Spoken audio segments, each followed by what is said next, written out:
Hello kids, this is part 2 of the Immigration, Urbanization, and Industrialization PowerPoint presentation. This is part 2.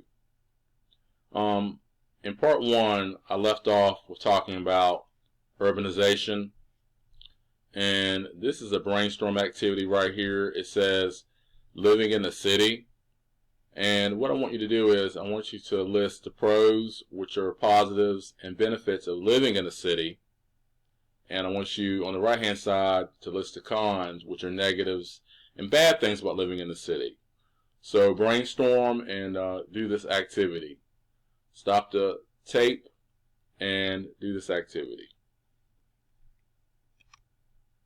I'm going to show you pictures of major cities that influence historical development of the United States. So what I want you to do is to try to identify these cities, looking at their landmarks and any familiarity that you think of that what this city is. Of course, this city is in Missouri. This is the Gateway Arch, and this is the Mississippi River. So that's a hint right there. This next city is where they had the meatpacking industry.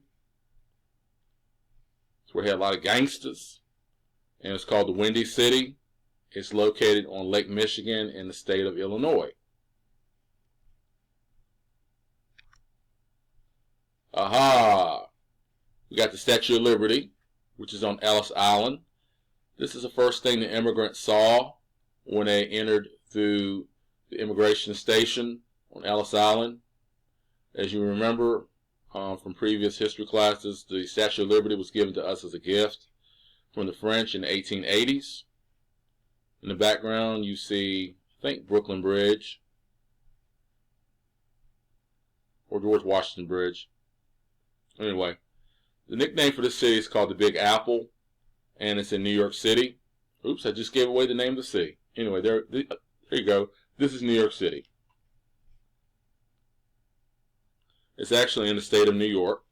It's the largest city in the United States, known for an influx of immigrants. Bam! Here we go. This is the nation's capital. And this is one of the cities that we talked about that's located in between Virginia and Maryland. It's where the president lives. It's where Congress works. They don't do much work there anyway.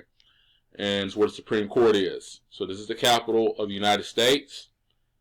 That is a city in the southeast region. So identify the name of this city. This is a big city right here. As you can see up here, has the initials GM, that stands for General Motors. This city was known, or still is known, as the Motor City, known for specializing in automobile manufacturing. And this city is in Detroit. So tell me what this city is. The Lions play here for the NFL and the Pistons for the NBA. I think the Hawks, Red Hawks, are hockey. I'm not a hockey fan. I probably got it wrong. But identify this city. Alright. This says city life, reasons why cities develop. And the question over here says, why did cities develop? There are 3 reasons why. Specialized industries in cities like Pittsburgh, steel, Pittsburgh Steelers. You way to remember that. Chicago, meatpacking. They're the reason why we get hamburgers and steaks. You have immigration from other countries, because when immigrants come over here, they're going to come to cities where they can find jobs in other industries. It's where they flock to. It's what I told you about earlier. And you had movement from rural to urban areas.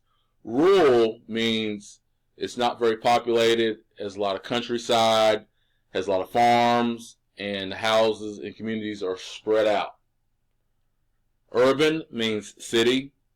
It's very populated, a lot of business buildings, a lot of homes are located close to each other. A lot of people are in the urban area. And why? For number 3, it says jobs, jobs, jobs. That's where the jobs were in the cities. if you were an immigrant or anybody else. Problems of a city. As we know, problems do exist in a city, like crime, corruption, pollution, traffic, dishonest politicians, a lot of chaos in the city. The cities do have their positives. What problems did cities have? There's three problems that cities have. You had the emergence of tenements, which are rundown rental housing, and I showed you in that earlier in the first audio. You had the birth of ghettos, which are some areas where many minority groups lived. It was very unsanitary, unclean, a lot of crime, rundown buildings. It's just unkept. It's a very filthy place to live. A lot of crime in most cases. Corruption was a problem in the city, which is the dishonesty, wheeling and dealing in many areas. Politicians took advantage of people, particularly minorities and immigrants. If you vote for me, I'll help you out, help you get a good paying job, nice home, better life, better opportunities, and in many cases that didn't come forth. Growth of cities, and this is a little bit of a review when we talked about the topic of geography, and I'm just going to go through this real quick. It says how did advances in transportation link resources, products, and markets. Transportation advances are like the Transcontinental Railroad, steamships, subways, trolleys. Those are advancements in transportation. And I'm not going to go over this on the left-hand side because we already talked about it. Also, growth of cities. The question right here says, what are examples of manufacturing areas which were located near centers of population?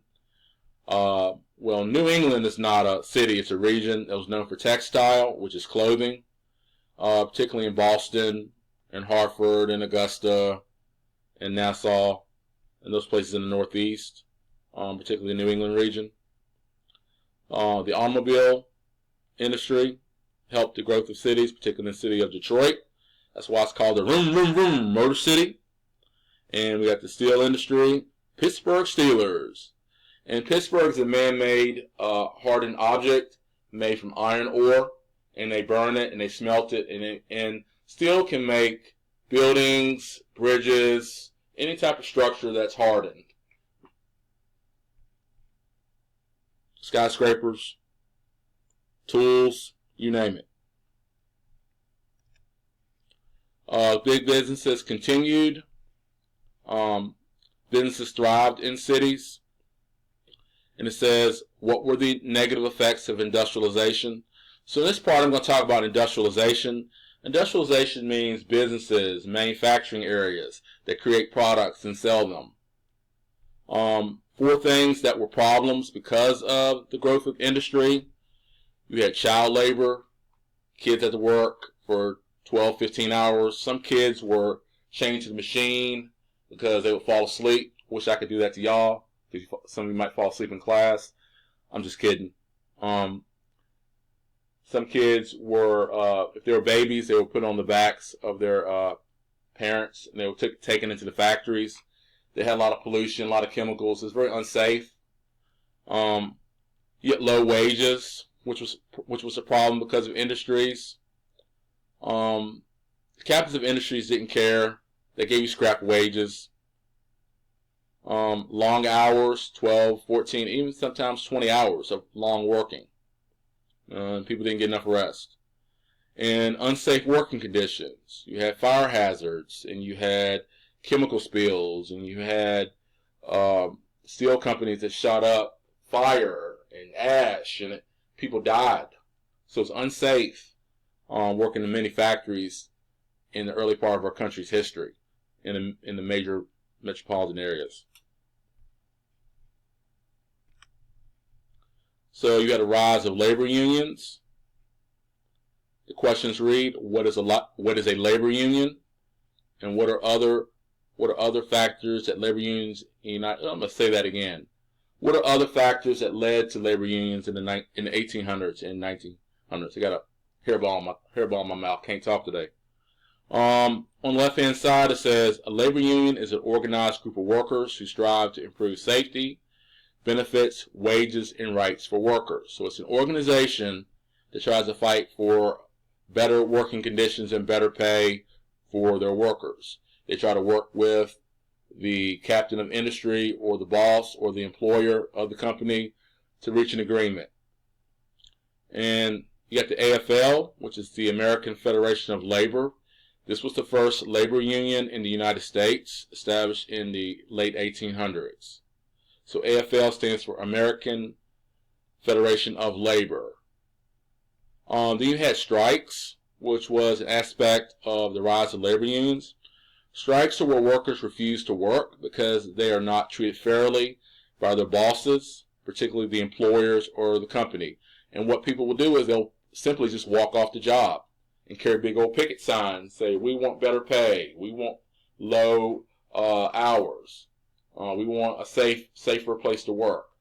So strikes were really instrumental in regards to labor unions. The most famous labor union strike was Homestead Strike of 1892. And I'm going to stop here with part 2 of this audio.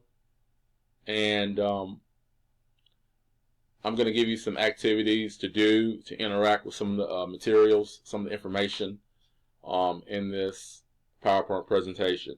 There will be a part 3. It's going to get into segregation and other people and other aspects like captains of industry. So enjoy. And another thing I want to add, you're going to have Edpuzzle questions embedded later on. All right, peace out.